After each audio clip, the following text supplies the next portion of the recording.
there everybody, and welcome to yet another video, and welcome to yet another review video. Today we are reviewing a movie, a horror movie, Wolfman, the latest iteration of Wolfman from, is it 2025? Was it released 2025? Yes.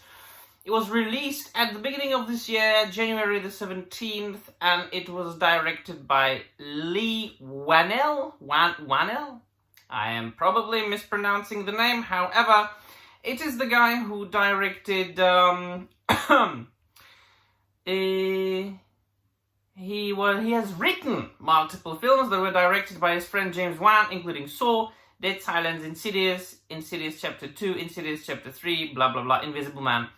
So this guy has quite a portfolio of films, horror films that he made, and not bad ones. I mean, looking at Saw, the original Saw, I loved the twist at the end. Not much into gore porn, as they call it. Not very much so. But Insidious, that was a good film. I haven't seen Dead Silence. I might have seen a little bit of The Invisible Man, although not the entire film. But The Wolfman was... I can't describe it in other way. In any other way than it's a film. Yeah, it was a horror film.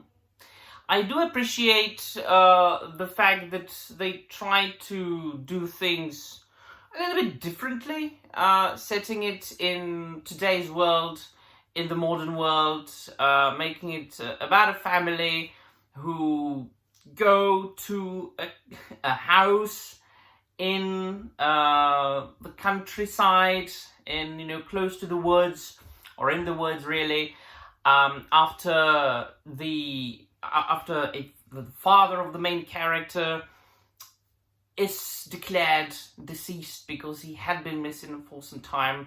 There was a little bit of a introduction prequel thing at the beginning of the film, introducing us to the main character and his father and the concept of the monster in the woods. And then, of course, obviously, we know that from the trailer, the main character, the father, getting infected by, the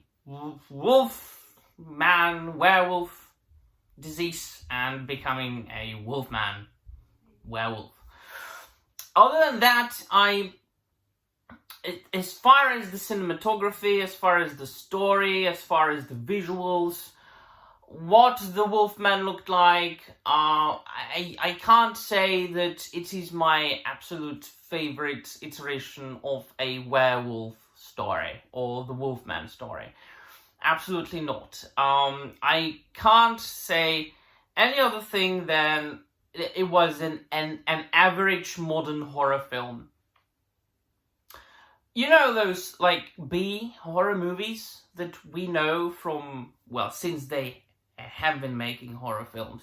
And there are a plethora of B horror films that I enjoy and I love for what they are, because of their special little quirks, and maybe sometimes precisely because they are B movies, and you like them for their little mistakes and for what they're lacking. In this case, it was, and that's not a very good thing for a film.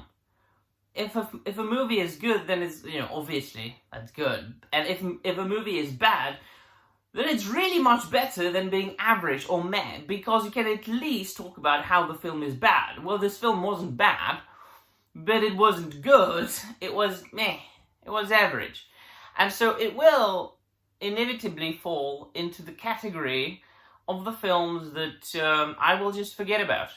And I will forget that I have seen them, and I will probably never, ever rewatch them again. This being said, as I said, what I appreciated about the film was the originality of the setting, but also, as far as the cinematography, the scenes where, especially when they were in the darkness and the guy was already transformed, and he was standing there, and he saw the people, he saw his wife and his daughter, and he was half a meter away from them, and they didn't see him because it was pitch dark. But he was able to see in the dark, so he saw them, And there was a very creepy and a very scary scene, which of course is good in horror films.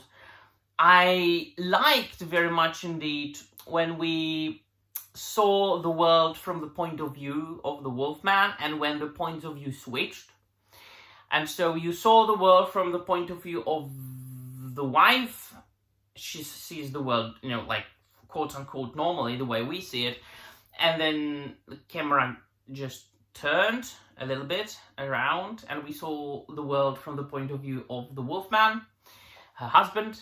And then when he went through the final transformation outside and he looked at the woods, and there was this slow, gradual change from what we see, the darkness in the woods like, versus what he sees it like.